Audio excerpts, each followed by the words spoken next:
Thomas Weller was once a name that both inspired admiration and provoked unease in Manhattan's tech investment circles. A titan in the world of deal-making, he used to make decisions worth hundreds of millions with a single nod.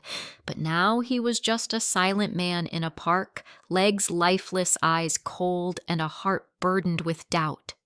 The accident 3 years ago took away his ability to walk, but what was more devastating was how it stripped him of all sense of control he once held. Though he still wore tailored suits, a Rolex on his wrist, and gold cufflinks, none of it could hide the truth he had become a prisoner in his own body and in his own pride. No doctor could fix him. No therapy proved effective. No cutting-edge technology could bring back the sensation he had lost. Every morning he would wheel himself beneath the old oak trees in the park, not to enjoy the sunlight, but to silently curse whatever higher power people still naively believed in. He wasn't waiting for a miracle, because he no longer believed one could exist. And then on a morning that seemed no different from any other, a dusty little boy appeared smaller than any hope Thomas had left. And he brought with him something Thomas had long forgotten: faith. The boy stood there as if he had been waiting a long time. On the gravel path that ran through the trees, he said nothing. He simply stared at Thomas, a gaze without fear, without begging, and without any hint of threat, only unwavering certainty. A stillness so deep it made the man who once rattled the financial markets pause. The boy looked around 7, black, thin. His t-shirt had long faded.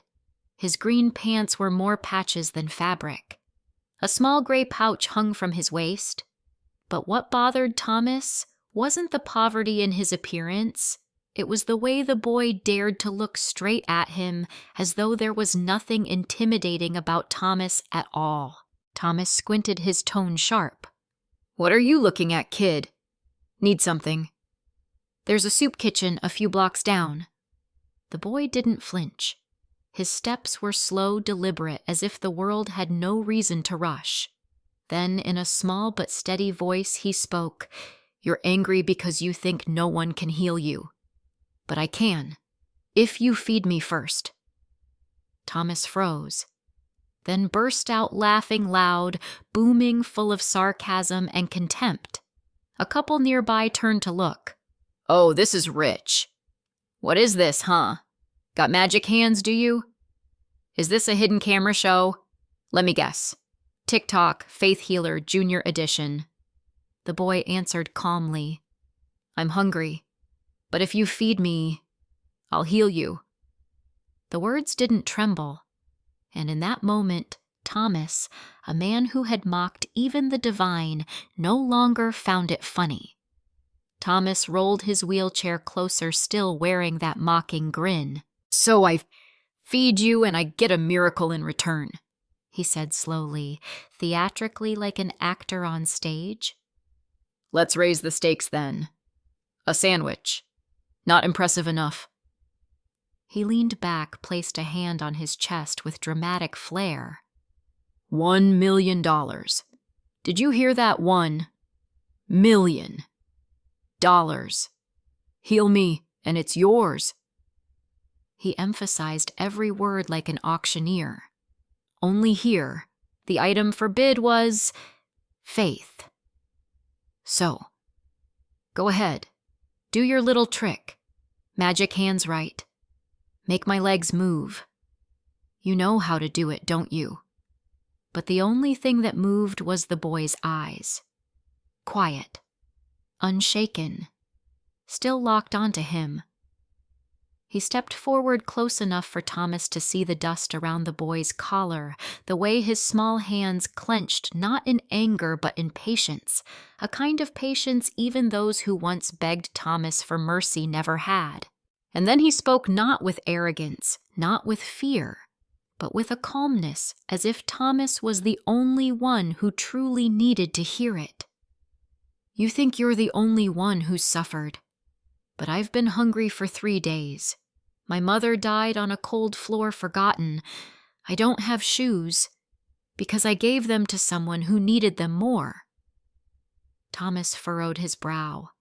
For a moment he had no words.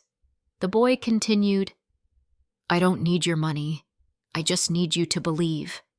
Not in me, but that there's still something good left inside you." And for the first time that morning, Thomas's smile faltered. It hovered, but couldn't quite hold on to his lips. The breeze rustled through the old oaks. Leaves fell gently as if the whole park were holding its breath. Thomas leaned forward, eyes narrowing. "You come here in rags, talking to me about hope, making promises no one dares to make. You don't know what it's like to lose everything." Micah shook his head slowly but firmly. "No, you haven't lost everything, because you're still alive."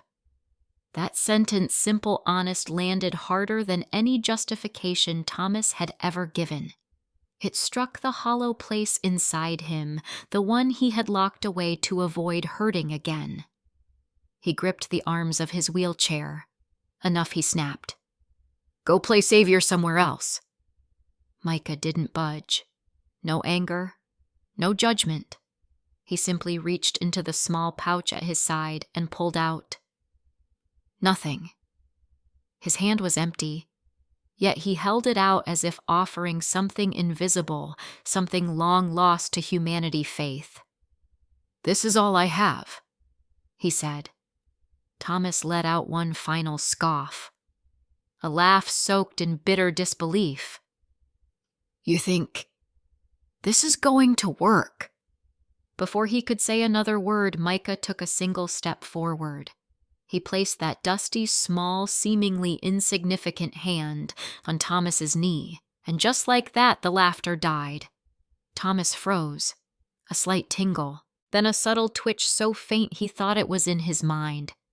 But no, it grew, like a quiet current of warmth creeping up from his calf to his thigh. From silence came motion. He exhaled sharply, speechless. "What just happened?" he whispered, barely trusting his own body. Micah stood calmly, his eyes gentle but unwavering. "It's not me. It's him, the one you stopped believing in." Thomas looked down his trembling hand, touching the very knee that had once felt like a lifeless piece of flesh. It was warm now. It was alive. "No way. This is a trick. This can't be real." He stammered, eyes wide, not in fear, but because hope was beginning to stir again after years of silence. But Micah said nothing more. He didn't raise his voice. He didn't preach. He didn't bask in triumph.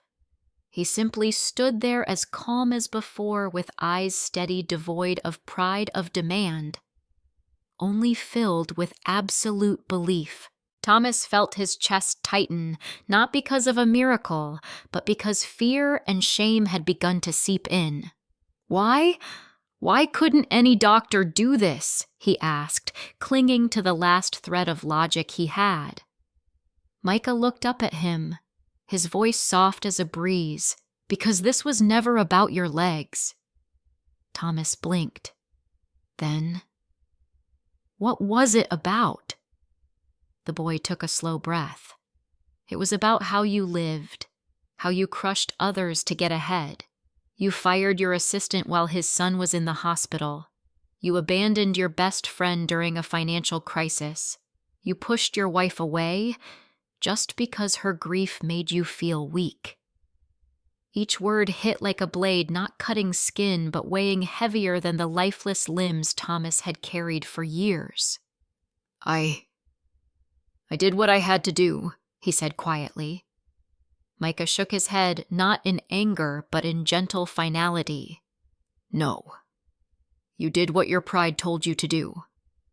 There was no condemnation in his voice, only truth, and somehow that made it worse. The man who once crushed companies with a call was now silent in tears.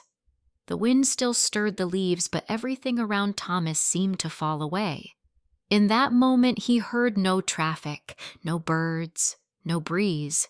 Only the voice of his conscience spoken through the quiet form standing in front of him. He swallowed hard, his voice rough. "So, what do you want?" "I get it now. I was wrong. I was awful." "Okay. Now what do you want?" Micah looked at him one last time, not with blame, not with triumph, only as a friend offering a path forward. Feed someone who is hungry. Forgive someone you hurt. And give not so you can feel better, but so someone else can finally feel peace. Thomas opened his mouth, but no words came. No one had ever said such things to him, let alone with such kindness. No force, no bargain, just truth. Micah turned to leave. The wheelchair creaked as Thomas pushed forward, desperate. "Wait. I have money, cars, properties. Take anything you want." The boy paused for a beat, then turned back with a faint smile.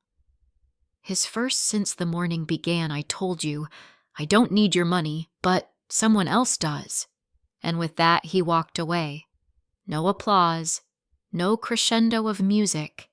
Just a small boy disappearing into the tree-lined path, leaving behind a man, hands trembling, heart heavy, and legs slowly awakening.